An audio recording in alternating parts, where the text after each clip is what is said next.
Le monde n'est pas bien. Il est malade. Il souffre et attend. Il a soif de bonté. Dans les combats de la vie où il se fait tant de blessures, Dieu veut secourir. Dieu veut apaiser. Dieu veut guérir. Le monde n'est pas bien. Il est malade. Il souffre et attend. Il a faim et soif de justice et de miséricorde. Parmi ces hommes où brûle tant de haine et sévissent tant de guerres, Dieu veut pardonner, Dieu veut réconcilier, Dieu veut sauver. Le monde n'est pas bien. Il est malade. Il souffre et attend. Il a soif d'espérance et d'amour. Sur cette terre, rongée par tant de détresse et de désespoir, Dieu veut apporter la paix. Dieu veut ouvrir les cieux. Dieu veut donner l'amour. Et je vous prie de chanter au cantique 222, les strophes 1, 3 et 6.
De louange, je vous lirai un extrait de Calvin, un monologue.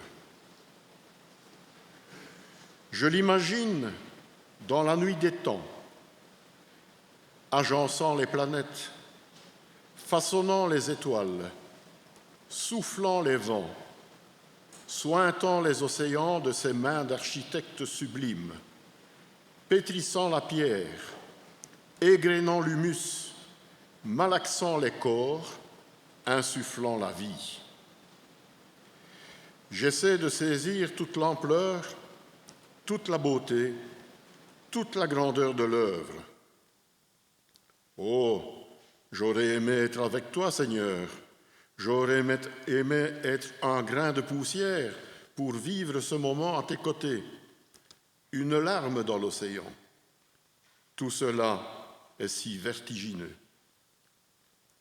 Tu as fait les mots, mais les mots ne suffisent pas à décrire l'indescriptible, car il en est qui n'appartiennent qu'à toi et à toi seul.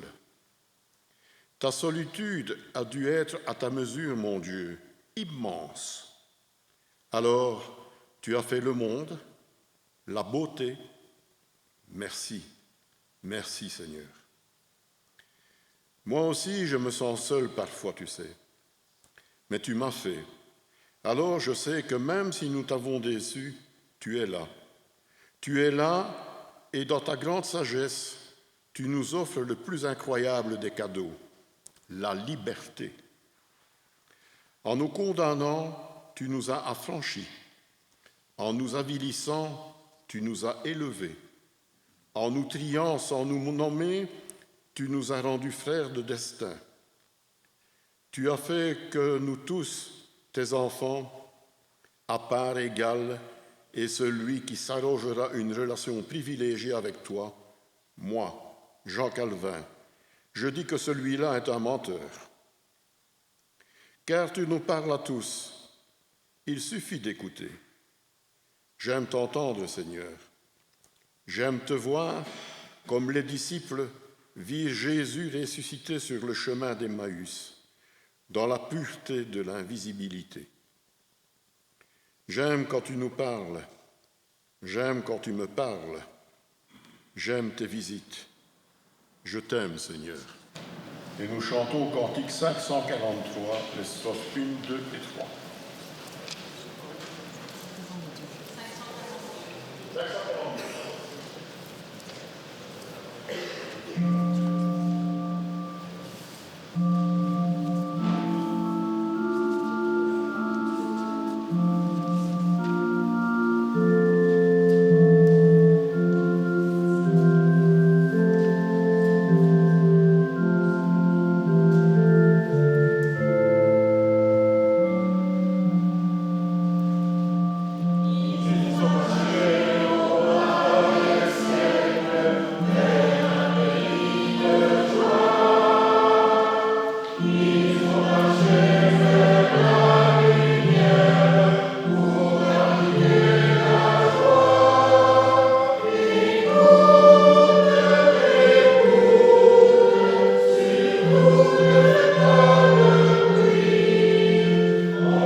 Le 31 octobre 1517, il y a 508 ans, Martin Luther, moine augustin et professeur de théologie, afficha ses célèbres thèses contre les abus de l'Église romaine.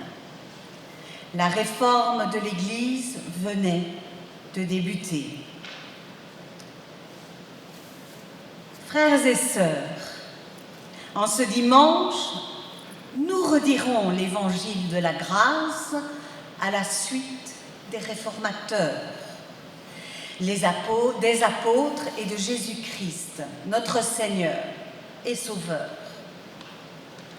Frères et sœurs, que l'Esprit de Dieu, l'Esprit Saint, renouvelle à chacun de nous, par la foi en Jésus-Christ, les bienfaits de la grâce de notre Père céleste, et qu'il nous façonne, nous réforme à l'image de son amour éternel.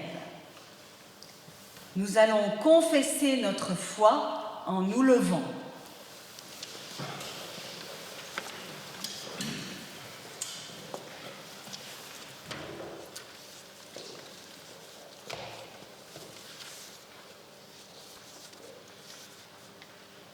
Nous croyons en un seul Dieu, Père, Fils et Saint-Esprit.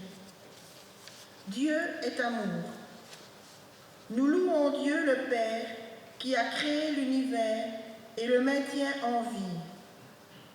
Il a fait de nous ses fils et ses filles pour partager sa joie, pour vivre ensemble dans la justice et la paix, prenant soin les uns des autres, ainsi que de ce monde qui est le sien.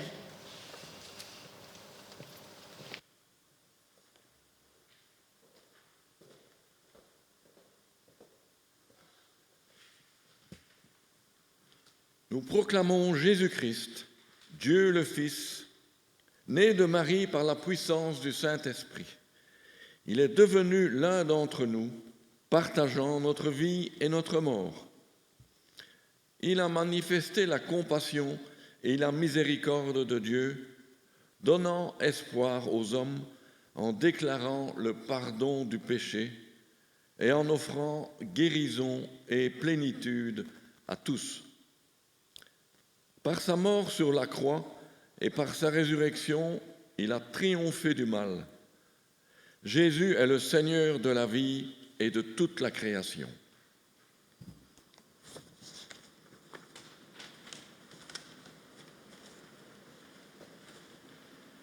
Nous avons confiance en Dieu, le Saint-Esprit, qui nous unit à Christ et donne la vie à l'Église.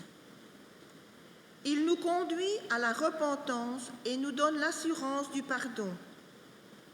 L'Esprit nous guide dans notre compréhension de la Bible, nous renouvelle par les sacrements et nous appelle à servir Dieu dans le monde. Nous nous réjouissons du don de la vie éternelle.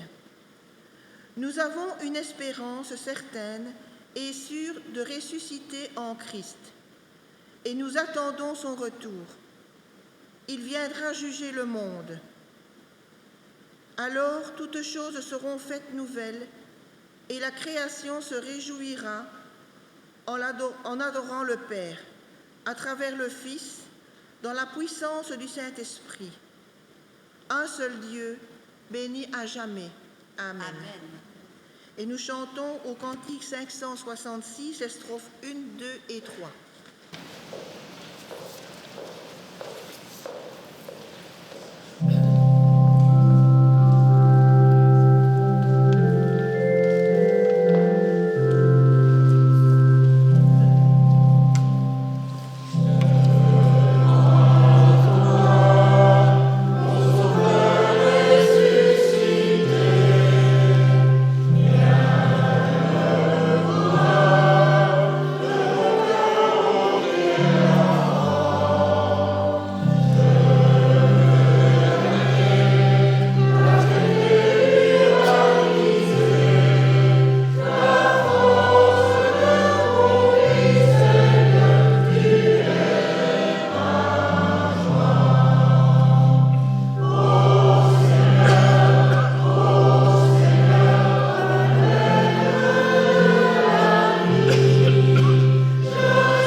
Voici les paroles que Dieu adressa à Israël. Je suis le Seigneur ton Dieu, c'est moi qui t'ai fait sortir d'Égypte, où tu étais esclave. Tu n'adoreras pas d'autre Dieu que moi. Tu aimeras le Seigneur ton Dieu de tout ton cœur, de toute ton âme et de toute ta force. Tu ne te fabriqueras aucune idole, aucun objet qui représente ce qui est dans le ciel, sur la terre ou dans l'eau sous la terre. Dieu est esprit, et il faut que ceux qui l'adorent en esprit et en vérité. Tu ne prononceras pas mon nom de manière abusive, car moi, le Seigneur ton Dieu, je tiens pour coupable celui qui agit ainsi. Servons Dieu d'une manière qui lui soit agréable, avec respect et crainte. N'oublie jamais de me consacrer le jour du sabbat. Recherchez les choses qui sont au ciel, là où le Christ siège, à la droite de Dieu. Respecte ton père et ta mère, afin de jouir d'une longue vie dans le pays que moi, le Seigneur ton Dieu, je te donne. Agissez en serviteurs de Dieu. Honorez tous les hommes. Aimez vos frères en la foi. Tu ne commettras pas de meurtre. Va te réconcilier avec ton frère. Sois vainqueur du mal par le bien. Tu ne commettras pas d'adultère. Sachez que votre corps est le temple du Saint-Esprit. Tu ne commettras pas de vol.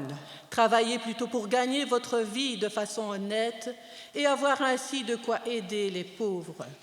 Tu ne prononceras pas de faux témoignages contre ton prochain.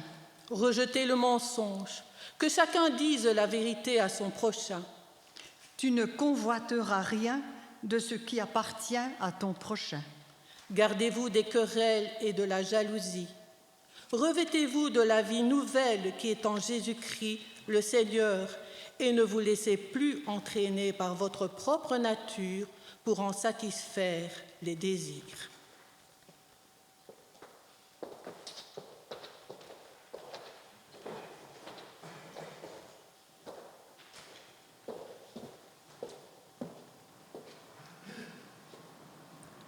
Frères et sœurs, que chacun de nous se présente devant Dieu afin de confesser ses fautes et péchés en suivant de tout cœur ses paroles.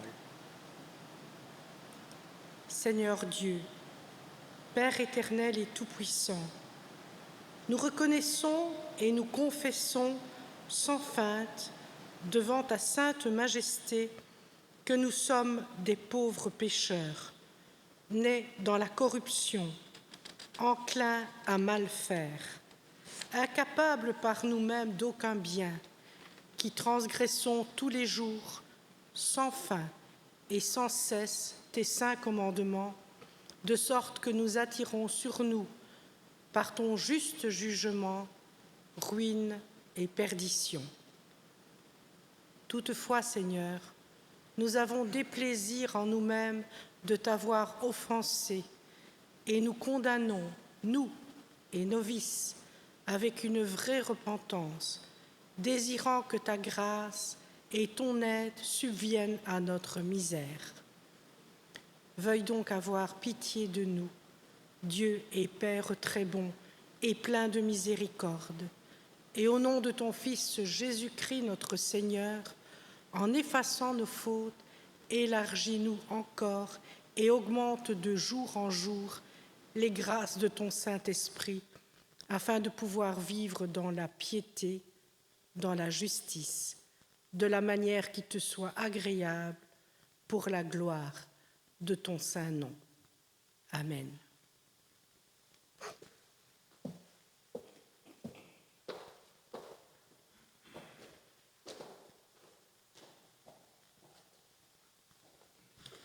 Car Dieu est bon. Malgré la terrible faute qui fut la nôtre, il continue à nous inonder de sa lumière. Nous sommes nés dans les ténèbres, et pour la plupart d'entre nous, nous y retournerons. Mais au fond de notre gouffre, dans la nuit de l'existence, reluit le lointain souvenir de notre vie d'avant la chute. Et c'est là le plus inestimable cadeau que Dieu nous a légué. Malgré notre infime condition, nous savons toujours distinguer le bien du mal. Nous sommes des êtres moraux. Nous sommes toujours libres. Mais cette fois, il nous faut faire bon usage de notre liberté. Ne pas répéter la faute originelle, mais apprendre à grandir. Pour que cette liberté ait un sens, il faut nous soumettre complètement, absolument, sans le moindre atome de compromission. Tous ensemble, unis dans le respect de Dieu, nous pouvons transformer l'histoire de ce monde, nous rapprocher de la lumière. Et je vous invite à chanter du cantique 138 les 3 strophes.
Ce matin, je vous propose de méditer à partir d'un extrait de la prédication que le pasteur Christian Krieger a faite lors de l'Assemblée du désert du 7 septembre 2025 à Mialet, dans le sud de la France.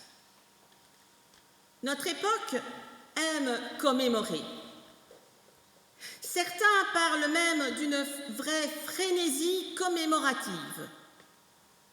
Par exemple, nous commémorons en 2025 les 80 ans de la fin de la Seconde Guerre mondiale. En France, cette année marque aussi le 120e anniversaire de la séparation de l'Église et de l'État. Mais pour l'ensemble des chrétiens en 2025, c'est le 1700e anniversaire du premier concile œcuménique, une assemblée synodale que commémorent ensemble orthodoxes, catholiques, anglicans et protestants. Et pour nous, protestants, 2025 marque le 500e anniversaire de l'émergence au sein de la réforme protestante du mouvement anabaptiste, une expression plus radicale de la Réforme, à l'origine de l'Église ménonite, et plus largement du protestantisme évangélique. Mais 2025, c'est aussi le 150e anniversaire de la naissance d'Albert Schweitzer, le 120e anniversaire de la création de la Fédération protestante de France, le 80e anniversaire de l'exécution du pasteur résistant au nazisme, Dietrich Bonhoeffer, le 80e anniversaire du journal Réforme. Et j'arrête là cette longue énumération. L'objet de ces commémorations est bien évidemment en premier lieu de faire mémoire de notre histoire, d'écrire un bout de récit à même de fédérer le groupe concerné, notre pays, le christianisme, la famille protestante et surtout de transmettre un récit que nous croyons utile, voire fondateur pour la génération suivante. Que se joue-t-il dans ces commémorations? La Bible a-t-elle une leçon spirituelle pour notre époque tant encline à commémorer? Que dit cette frénésie commémorative de notre temps, de notre société, de nous? Je vous propose 2 lectures bibliques pour méditer ces enjeux. Mais avant d'ouvrir la Bible, et parce que sans le souffle de Dieu, notre lecture resterait lettre morte, faisons nôtre cette prière d'illumination. Seigneur, accorde-moi le silence. Non pas le silence qui me rend prisonnier de moi-même, mais celui qui me libère et m'ouvre des espaces nouveaux. Non pas le silence de la peur, des autres et du monde, mais celui qui me rend proche de tout homme et de la création. Mais non pas celui de l'égoïsme froid, indifférent et hautain, mais celui qui enracine, fortifie et purifie de la tendresse du cœur. Non pas le silence de l'absence vide, du monologue solitaire, mais celui de la rencontre, de l'intimité en ta présence. Non pas le silence de la nuit, du désespoir, mais celui qui attend la lumière de l'aurore, de l'espérance. Non pas celui du bavard qui remplit de mots de lui-même, mais celui du cœur qui écoute le murmure de ton esprit. Amen.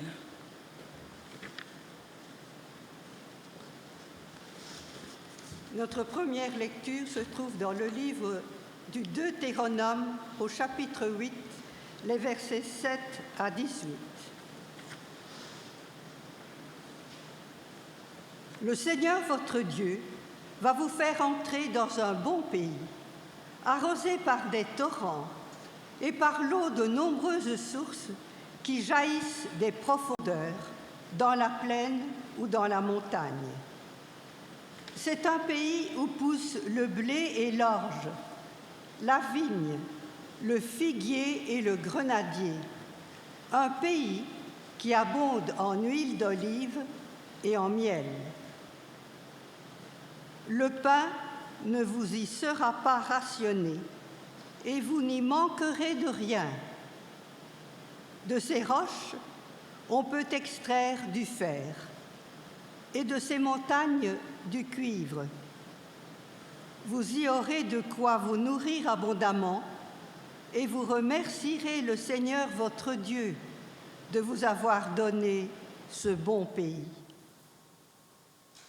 Prenez bien garde ensuite de ne pas oublier le Seigneur votre Dieu en négligeant d'obéir à ses commandements, à ses règles et à ses lois que je vous communique aujourd'hui. Vous aurez de quoi vous nourrir abondamment. Vous vous construirez de belles maisons où vous vous installerez. Vous posséderez davantage de bœufs, de moutons et de chèvres, davantage d'argent, d'or et de biens de toutes sortes. Veillez alors à ne pas devenir orgueilleux, au point d'oublier que le Seigneur votre Dieu vous a fait sortir d'Égypte où vous étiez esclaves. Il vous a conduit à travers l'immense et redoutable désert peuplé de serpents venimeux et de scorpions. Dans cette terre complètement aride, il a fait jaillir pour vous de l'eau du rocher le plus dur. Dans ce même désert, il vous a donné la manne, une nourriture inconnue de vos ancêtres. Il vous a fait rencontrer des difficultés pour vous mettre à l'épreuve, tout en vous préparant un avenir heureux. Ne pensez jamais que vous avez atteint la prospérité par vous-même, par vos propres forces.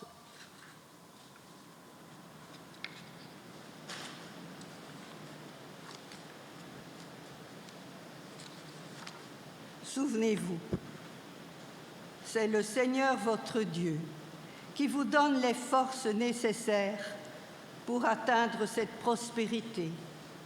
Et il confirme ainsi, aujourd'hui encore, l'alliance qu'il a conclue avec vos ancêtres. Notre deuxième lecture est un extrait de l'Évangile selon Jean, au chapitre 3, versets 1 à 8. Il y avait un homme appelé Nicodème, qui était du parti des pharisiens et qui était l'un des chefs juifs.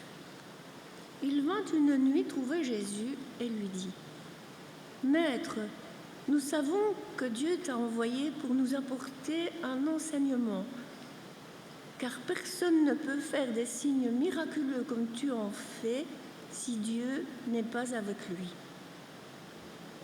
Jésus lui répondit : « Oui, je te le déclare, c'est la vérité. Personne ne peut voir le royaume de Dieu s'il ne naît pas de nouveau. » Nicodème lui demanda : « Comment un homme déjà âgé peut-il naître de nouveau ? Il ne peut pourtant pas retourner dans le ventre de sa mère et naître une seconde fois. » Jésus répondit : « Oui, je te le déclare, c'est la vérité. Personne ne peut entrer dans le royaume de Dieu s'il ne naît pas d'eau et de l'esprit. Ce qui naît de parents humains est humain, ce qui naît de l'esprit de Dieu est esprit. Ne sois pas étonné parce que je t'ai dit, il vous faut tous naître de nouveau. Le vent souffle où il veut, tu l'entends, mais tu ne sais pas d'où il vient ni où il va. Il en est ainsi de quiconque est né de l'esprit. »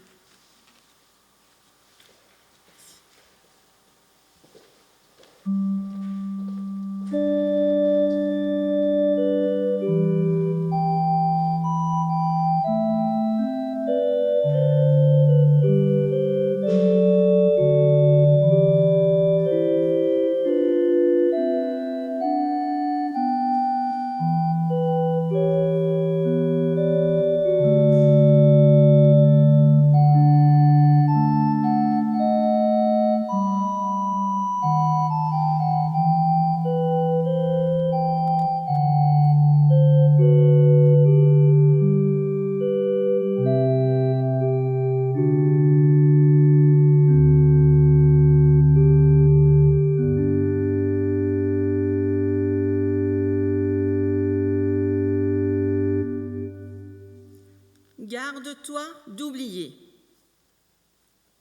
Tu te souviendras de l'Éternel, ton Dieu. Ces deux injonctions résonnent comme un appel pressant. Le texte du Deutéronome que nous venons d'entendre résonne d'une profondeur saisissante. Il nous place au cœur de ce que l'on pourrait appeler la théologie mémorielle du Premier Testament. Il répète 2 fois une même exigence, comme pour marteler une évidence, la nécessité de l'œuvre de mémoire et l'impératif d'une spiritualité de la reconnaissance. Ce souvenir n'est pas spontané. Reconnaître et être reconnaissant n'est pas spontané non plus, car l'oubli nous guette. L'oubli du temps qui passe, l'oubli de celui qui ne sait regarder que ses réussites, l'oubli de celui qui, engagé dans une course effrénée, ne relie ni ne médite son chemin. En articulant l'acte de reconnaître un fait, souviens-toi, avec l'attitude de reconnaissance, tu béniras le Seigneur, le texte biblique nous introduit dans les différentes significations de la reconnaissance. Être reconnaissant suppose, dans un premier temps, de prendre conscience de quelque chose, de discerner une réalité, d'admettre un fait, de le comprendre, voire de l'affirmer ou de le confesser.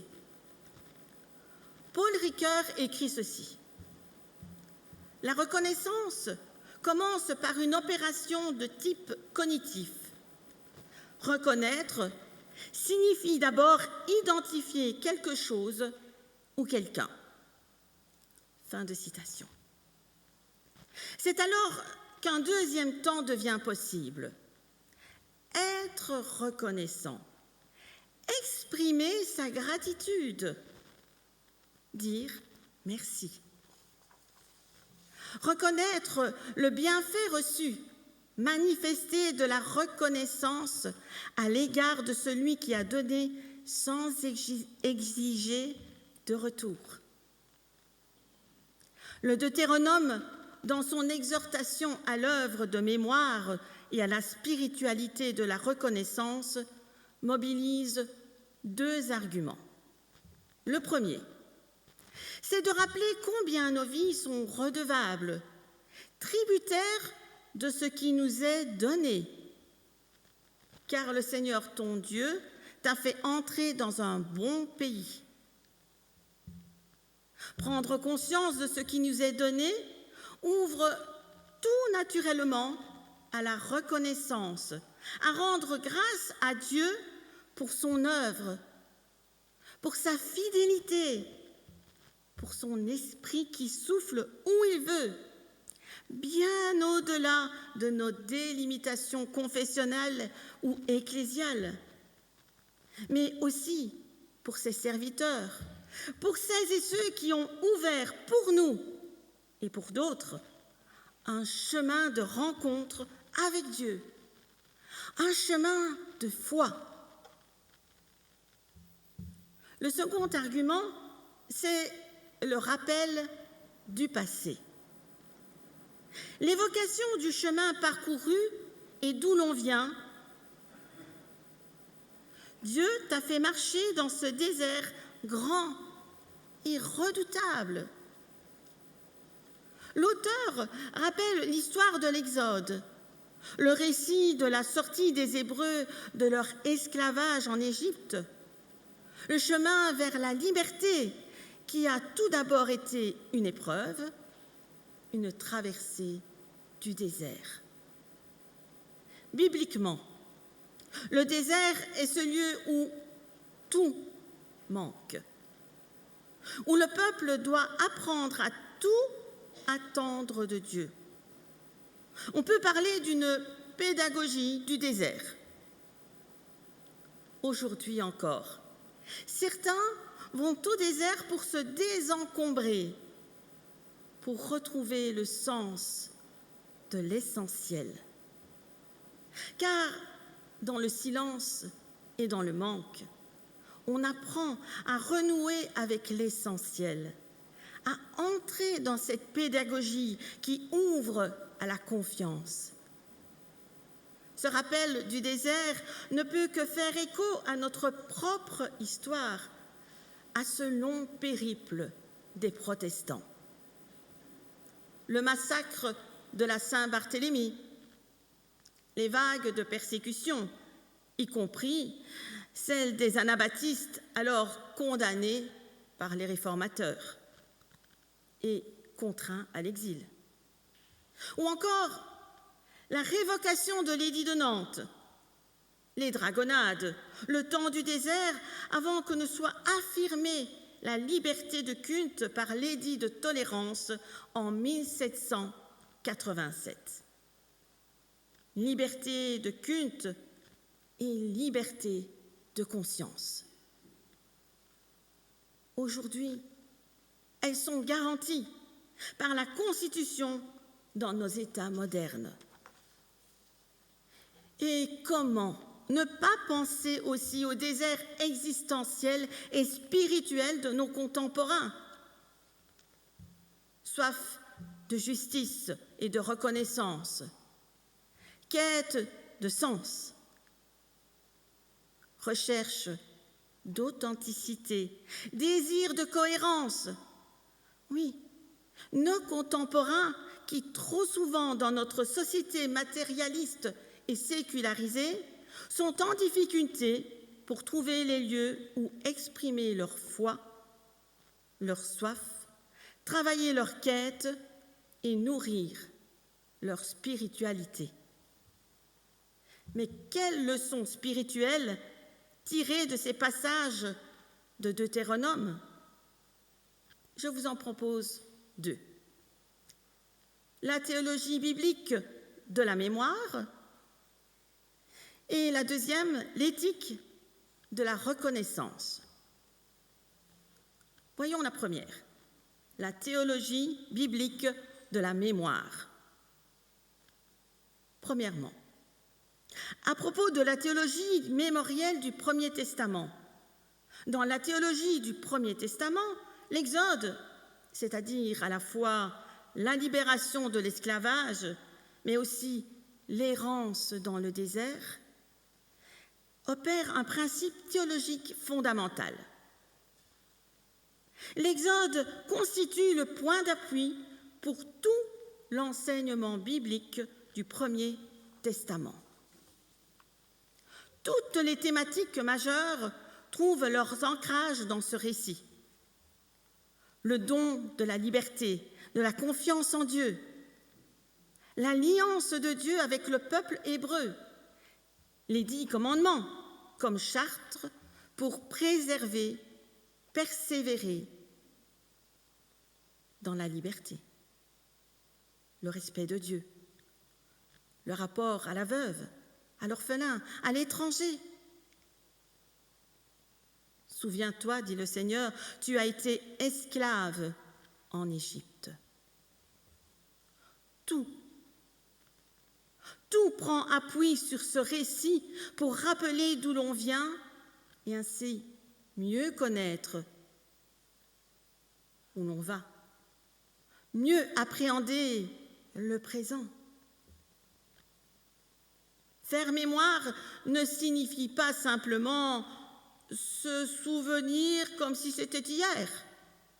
C'est bien plus que de garder un vif souvenir précis. Faire mémoire, c'est rendre présent pour soi, dans sa vie, la portée d'un événement du passé. Faire mémoire, c'est s'inscrire dans un récit pour bâtir notre présent et notre avenir, sur une fidélité, sur une promesse. C'est ce que nous faisons dans nos musées et dans nos commémorations. Nous recevons une mémoire qui n'est pas nostalgie, mais une énergie, un élan. Une mémoire qui nous apprend la gratitude et nous ancre dans la liberté intérieure de ceux qui nous ont précédés. Le deuxième point, l'éthique de la reconnaissance. La deuxième leçon spirituelle est celle du troisième temps de la reconnaissance. Reconnaître ce qui nous a été donné et dire merci n'est pas une fin en soi. La prise de conscience de ce que nous sommes redevables envers les autres pose irrémédiablement la question du rapport à autrui. Paul Ricoeur dit ceci: de la reconnaissance de ce que nous sommes redevables envers autrui inscrit notre existence dans la perspective d'une éthique sociale, c'est-à-dire dans celle d'une reconnaissance d'autrui comme personne égale en droit, mais aussi comme personne porteuse d'une singularité irréductible. Reconnaître notre dette, c'est donc reconnaître l'autre comme une personne, comme unique. Alors, la reconnaissance devient réciprocité, elle devient respect, elle devient invitation à aimer son prochain comme soi-même. La vocation chrétienne, et particulièrement protestante, est d'être des bâtisseurs de ponts, des facilitateurs de rencontres, des artisans de réconciliation au cœur d'une société qui peine à saisir le commun, le bien commun, l'intérêt commun, l'effort commun devant les défis à relever. C'est à la mesure de notre capacité d'écoute et de dialogue que s'écrira le récit du protestantisme de demain. Faisons confiance à l'esprit qui souffle où il veut. Il agit au cœur de nos rencontres et permet la nouveauté là où, à vue humaine, nous ne voyons qu'un déterminisme ou une impasse. Tout est donné, tout reste à faire, disait Éric Fuchs. Frères et sœurs, faire mémoire, c'est nous ancrer dans un récit pour mieux vivre le présent. Reconnaître, c'est entrer dans une spiritualité de la reconnaissance et de la gratitude qui se fait éthique et irréductible respect d'autrui. En guise d'envoi, je vous laisse avec ces mots de Lita Bassé, qu'ils deviennent notre prière aujourd'hui. Nous sommes à bout de souffle, Seigneur, mais tu nous viens tout entier, de toute ta force, de toute ta ferveur, de tout ton souffle brûlant. Dans l'étroitesse de nos demeures, entre nos barricades les plus sacrées, fais éclater ta Pentecôte, qu'elle nous donne un second souffle. Ô Dieu, donne souffle à notre prière. Amen.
Seigneur, nous te rendons grâce pour les dons que, jour après jour, nous recevons de ta bonté. Accepte cette offrande comme un signe de notre amour et de notre consécration à ton service. Je rappelle que l'offrande peut se faire avant ou après le culte. Nous allons maintenant chanter le cantique 543, les strophes 1, 2, 3, 4.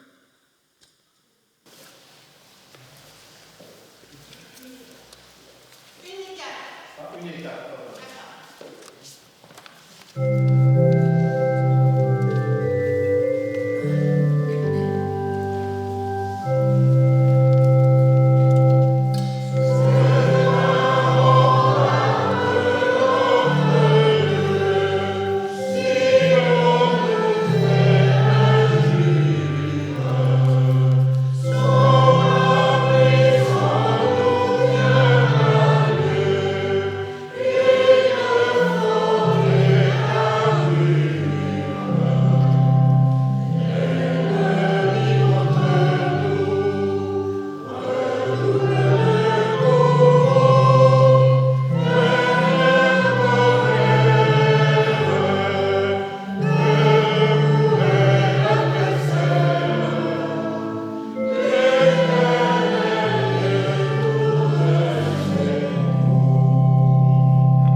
Que le Seigneur nous renouvelle sa grâce et sa paix. Nous poursuivons autour de la table qui nous unit autour du grand pasteur, le réformateur des brebis qu'est le Christ Jésus. Notre Dieu et Père en Jésus-Christ, nous te célébrons pour ce monde que tu as créé si beau. En Jésus, ta parole vient à la rencontre de l'humanité et nous fait découvrir ta miséricorde. Par Jésus, tu réformes nos vies et recentres notre existence dans ton amour. Par Jésus, tu transformes et renouvelles l'Église. Le ciel est ici. La terre est ici. Dieu les créa. Dieu qui les créa est présent lui aussi. L'agneau en gloire sur le trône est assis à nos côtés. Dieu respire le souffle de nos prières et prépare une table pour notre bonheur. Que le ciel se réjouisse, que la terre entière chante la gloire du Seigneur. Amen. L'oubli est un danger spirituel. Nous souvenons cela, nous disons, le Seigneur Jésus, la nuit où il fut livré, célébrant la Pâque avec ses disciples, il prit du pain et après avoir dit la bénédiction, il les rompit et leur donna en disant « Prenez et mangez, ceci est mon corps. » Il fit de même après le repas en disant « Prenez, buvez-en, ceci et la coupe de mon sang, le sang qui garantit l'alliance nouvelle et éternelle, le sang qui est versé pour vous et pour la multitude. Tendre Père très saint, tu nous invites à nous rassembler en ce lieu dans l'unité et la diversité. Veuille renouveler à nous le désir et l'attente de la venue de ton Fils Jésus-Christ. En attendant, ô Dieu, nous faisons ici mémoire de sa vie, de sa mort et de sa résurrection. Lui qui intercède éternellement en faveur de nous. Nous nous offrons nous-mêmes à ton service. Nous plaçons devant toi le pain et le vin.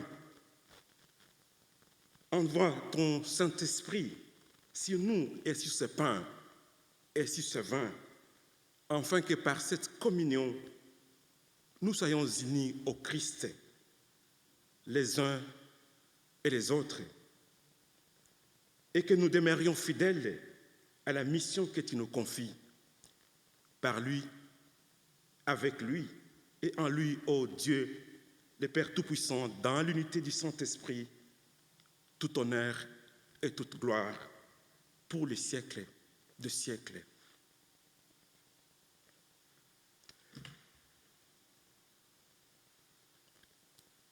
Nous pouvons chanter les 863.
Nous rompons le pain, sa communion au corps de notre Seigneur Jésus-Christ. Le Christ, par ce geste, dépose sa vie dans le souci ardent que nos vies acquiescent son don pour devenir ses disciples. Amen.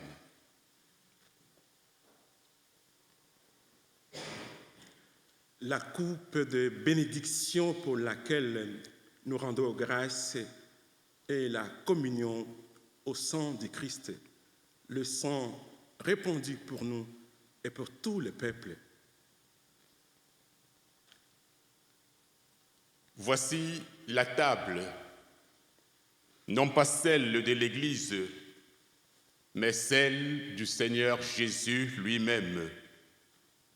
Elle est graissée pour celles et ceux qui l'aiment et qui veulent l'aimer plus encore.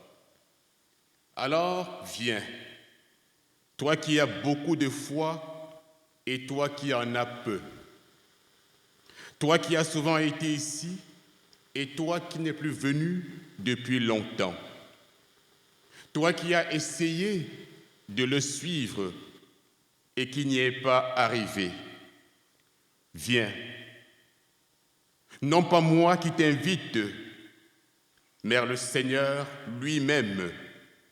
C'est sa volonté que celles et ceux qui le désirent le rencontrent ici, dans le geste qui fait mémoire, institué par lui-même. Oui, venez, le Christ s'offre à chacune et à chacun, car tout est prêt. Et on fait un grand cercle pour communier.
Inclinons-nous dans la prière. Dieu notre Père, en ta parole est proclamée et en ce repas partagé, tu te tiens au milieu de nous comme tu as été avec seuls et ceux qui nous ont précédés dans la foi. Fais que nos succès ne nous fassent pas oublier nos sources, ta parole, nos familles et la foi. Ouvre les cieux pour nous guérir, pour nous sauver et pour nous donner l'amour. En toutes circonstances, Garde-nous fidèles à Jésus le Christ, notre Seigneur et notre frère, qui règne avec toi, ô Père, et le Saint-Esprit, un seul Dieu, de siècle en siècle. Et tous ensemble, nous pouvons dire la prière de notre Père. Notre Père, qui es aux cieux, que ton nom soit sanctifié, que ton règne vienne, que ta volonté soit faite sur la terre comme au ciel. Donne-nous aujourd'hui notre pain de ce jour. Pardonne-nous nos offenses, comme nous pardonnons aussi à ceux qui nous ont offensés.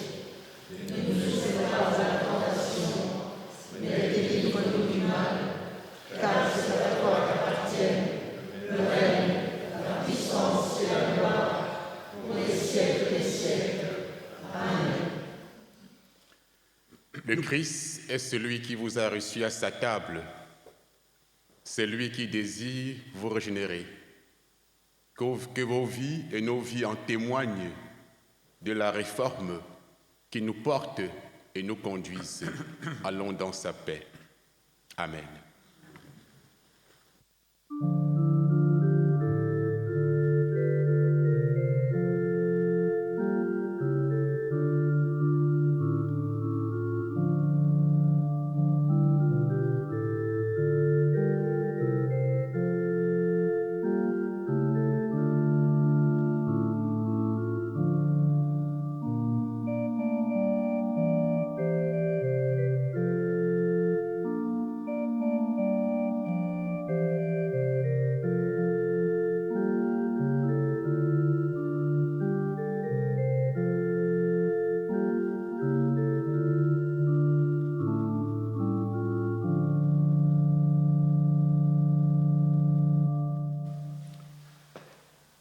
Je voudrais, avant toute chose, excuser l'absence de notre pasteur qui était opéré et qui sera en convalescence pendant une quinzaine de jours.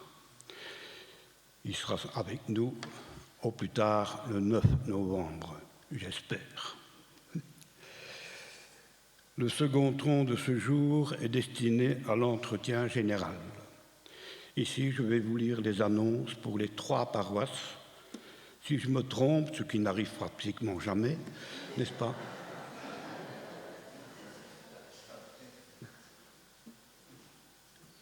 Bon. Le 5 novembre à Boussu. J'ai commencé par Boussu. Nous avons l'habitude en pôle 1 de commencer par ordre alphabétique. Boussu, Dour, Carnion. À Boussu, le 5 novembre, il y aura un consistoire à 18h. Le 8 novembre, assemblée de district à 9h. Là, c'est pour tout le monde, pour toutes les paroisses du district. Le 11 novembre, une étude biblique, conclusion du livre d'Apocalypse à partir de 15h. Le 21 novembre, pastorale de district à 9h30. Ça, c'est pour tous les pasteurs du district. Le 14 décembre, repas de l'Avent après le culte, en principe. Donc, juste après le culte, repas de l'Avent de Boussu. Le 21 décembre, culte festif de Noël, toujours à la même heure, j'espère. Et tous les vendredis, il y a un catéchisme à 18h. J'en viens à Dour. Le mardi 11 novembre 2025, un office œcuménique pour la paix dans le monde à l'église Saint-Aubin de Blogy, à partir de 11h. Dimanche 16 novembre à 13h, étude biblique sur les noces de Cana. Jean 2, les versets 1 à 11. Dimanche 30 novembre 2025, bien sûr, premier dimanche de l'Avent, culte spécial, Bible ouverte, avec les textes bibliques du jour, Ésaïe 2, 1 à 5, Romains 13, 11 à 14 et Matthieu 24, 37 à 44. Ne vous inquiétez pas, cette liste sera affichée dans le temple après le culte. Donc si vous voulez reprendre des notes sur les Les détails, c'est toujours possible. Les 6 et 7 décembre 2025, week-end festif de l'Avent pour Dour. Le samedi, il y aura un concert à Misitia. À quelle heure? 19h, pardon. Et le dimanche 7, culte festif suivi d'un repas convivial ouvert à tous. Le prix est fixé à 20 € pour les adultes et 10 € pour les enfants, jusqu'à 12 ans. Le paiement, réservation jusqu'au 2 décembre auprès de Jocelyne qui est là. Je mettrai ça à la feuille, donc vous pourrez prendre le numéro de compte de Jocelyne, mais je ne vais pas le dire tout haut. C'est secret. RGPD.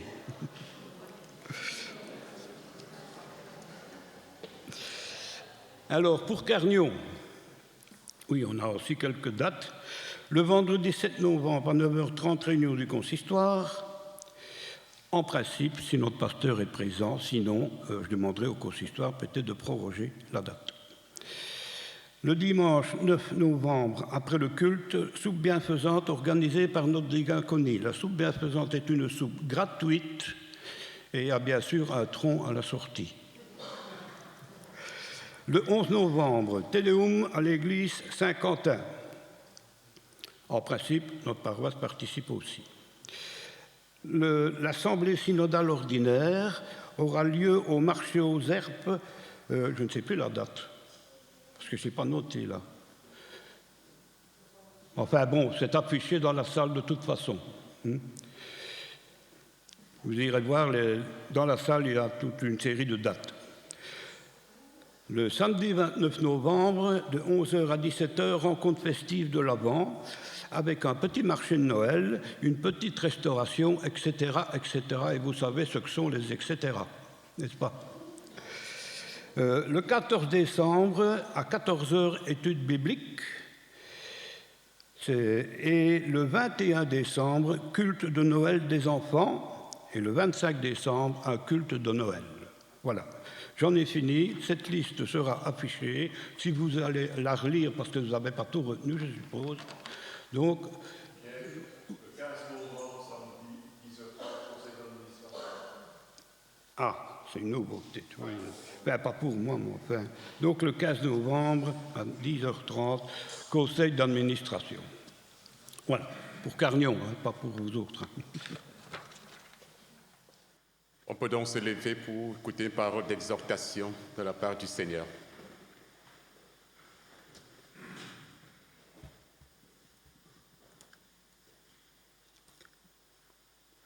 Chers amis, frères et sœurs, il est bon de se rappeler par quel chemin Dieu nous a conduits, à la fois dans sa providence et sa grâce, dans notre traversée du désert de ce monde. L'oubli est un danger spirituel, tandis que le souvenir soutient la foi et la gratitude. L'unité dans la diversité est un témoignage précieux dans un monde polarisé, grâce à l'Esprit qui agit au cœur des rencontres. La capacité d'écoute et le dialogue sera cruciale pour l'Église de demain. Que Dieu, notre Père, par sa parole et sa présence, nous accompagne et nous conduise, qui nous fortifie et nous rende féconds en témoignage à la louange de son saint nom, qui féconde en nous l'élan de la réforme pour que nos vies soient sans cesse réformées et recentrées sur lui. À lui soit la gloire et le règne, au nom du Père, du Fils et du Saint-Esprit. Amen. Et nous chantons le 471, strophes 1, 2 et 3.